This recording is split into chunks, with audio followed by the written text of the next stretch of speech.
Hello friends, welcome to a channel MCQ धमाका। और हमेशा की तरह आपके लिए कुछ इम्पोर्टेंट लाने की कोशिश की है।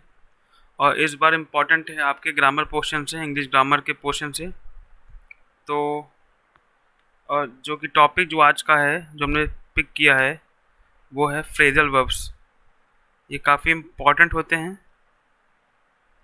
आपके एसएससी एग्ज़ाम में, रेलवे एग्ज़ाम में, या क्या कहते हैं, कई बार जो इंग्लिश के पेपर्स हर कम्पिटिटिव एग्ज़ाम से पूछे जाते हैं, तो वहाँ पर इनका यूज़ दे दिया जाता है। ठीक है। और क्लास 6 से लेके क्लास 12 तक भी इम्पोर्टेंट होते हैं ये।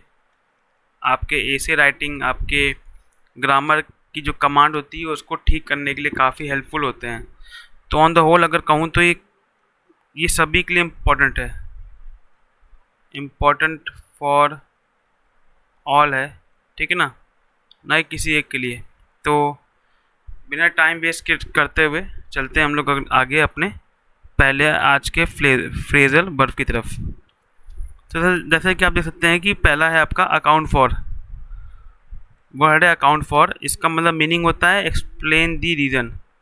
मतलब आप देखेंगे तो ये अकाउंटेबिलिटी मांगता है, जिम्मेदारी, कि भैया आप रीज़न बताओ कि आपने ये काम क्यों नहीं किया। अकाउंट फॉर, अकाउंट मतलब होता है, आप देख सकते हैं कि अकाउंट फॉर मतलब अकाउंटेबिलिटी मांगता है। एक्सप्लेन द रीज़न, रीज़न बताओ कि ये काम तुमने क्यों नहीं किया, या तो ये काम तुमने क्यों किया। आइए सेंटेंस देख लेते हैं तो काफ़ी इजी रहेगा। तो सेंटेंस ये है, you have to account for what you have done. तो भाई जो भी तुमने किया होगा तुमको उसका अकाउंट देना पड़ेगा, या तुमको उसकी जिम्मेदारी देनी पड़ेगी, या उसका रीज़न देना पड़ेगा कि तुमने वो क्यों काम किया। ठीक है ना। तो ये आप इम्पॉर्टेंट है आपके लिए। अकाउंट फॉर मतलब एग्ज़ाम में 4 ऑप्शन रहेंगे, तो आपको काफ़ी, अगर आपने पढ़ा है तो काफ़ी ईजी हो जाएगा आपके लिए और आप ऑप्शंस क्लियर कर पाएंगे। तो अकाउंट फॉर होता है एक्सप्लेन दी रीज़न, कुछ रीज़न बताओ, अकाउंटेबिलिटी लो, कारण बताओ। तो फिर जाके क्या कहते हैं कि ये आपका एक फ्रेजल वर्ब है अकाउंट फॉर। कारण पूछता है, कारण वाला। ठीक है ना। तो आपको ये याद होना चाहिए। चलते हैं आगे। ये है बैकआउट। बैकआउट मतलब पीछे हटना, पीछे हटना। अब कोई प्रॉमिस हो, कोई चीज़ हो, किसी को टाइमिंग दिया है आपने मिलने के लिए, कोई काम हो और उसको बोल के फिर पीछे हट जाना, वो होता है बैकआउट कर जाना। ठीक है ना। तो विदड्रॉ फ्रॉम प्रॉमिस। प्रॉमिस है कोई भी काम या वर्क, एनीथिंग आपने बोल रखा हो कि हम कल 4 बजे मीटिंग है, और फिर कहते हैं कि फिर आप बैकआउट कर जाओ कि नहीं मीटिंग नहीं है अंतिम में, तो पीछे हट जाना होता है बेसिकली बैकआउट। तो सेंटेंस देख लेते हैं। ये थोड़ा नेगेटिव सेंटेंस है ये नेगेटिव सेंटेंस है क्योंकि नॉट लगा यहाँ पर।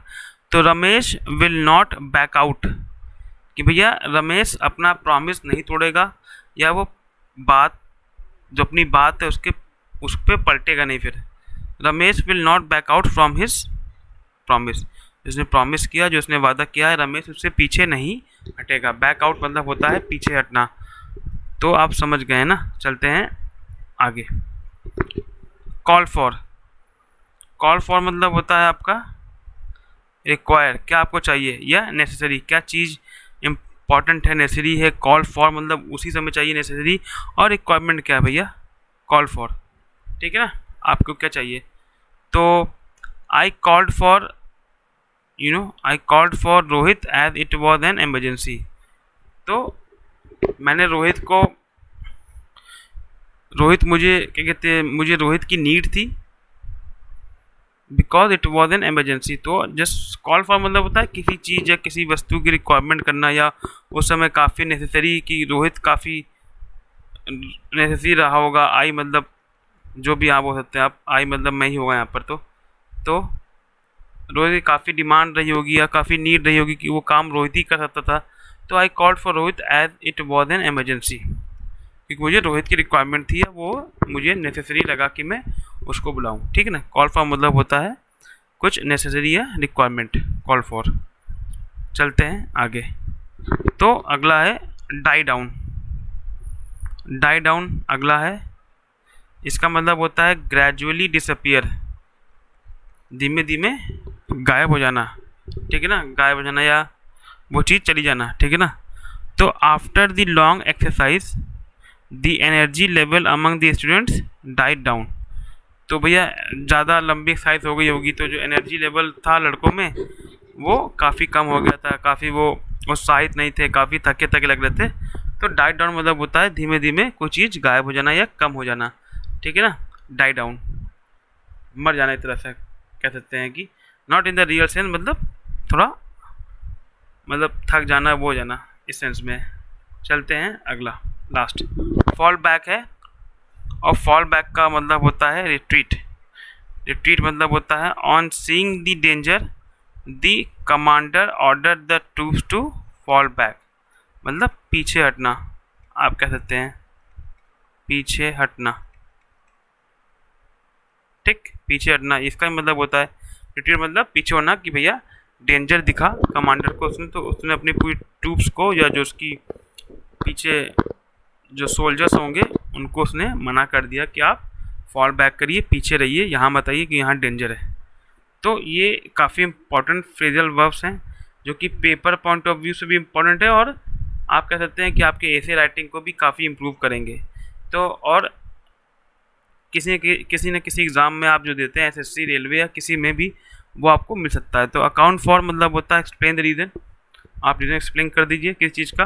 बैकआउट मतलब होता है पीछे हट जाना अपनी बातों से, विदड्रॉ फ्रॉम प्रॉमिस, और कॉल फॉर होता मतलब भैया कॉल करो, तुरंत उसको बुलाओ, रिक्वायर, नेसेसरी, बहुत ज़रूरी है। और तीसरा होता है डाई डाउन मतलब होता है ग्रेजुअली डिसअपियरिंग, या फिर क्या कहते हैं कि आप कह सकते हैं कमी आ रही है, ठीक है ना, नीचे जा रहा है ग्राफ, कम ही होना, ठीक है ना, कम, लेस। और फॉल बैक मतलब होता है रिट्रीट। तो उम्मीद करता हूँ आज का सेशन अच्छा लगा होगा, और ऐसे इंटरेस्टिंग वीडियो के लिए आप हमें लाइक, सब्सक्राइब भी और शेयर भी कर सकते हैं, ठीक है ना।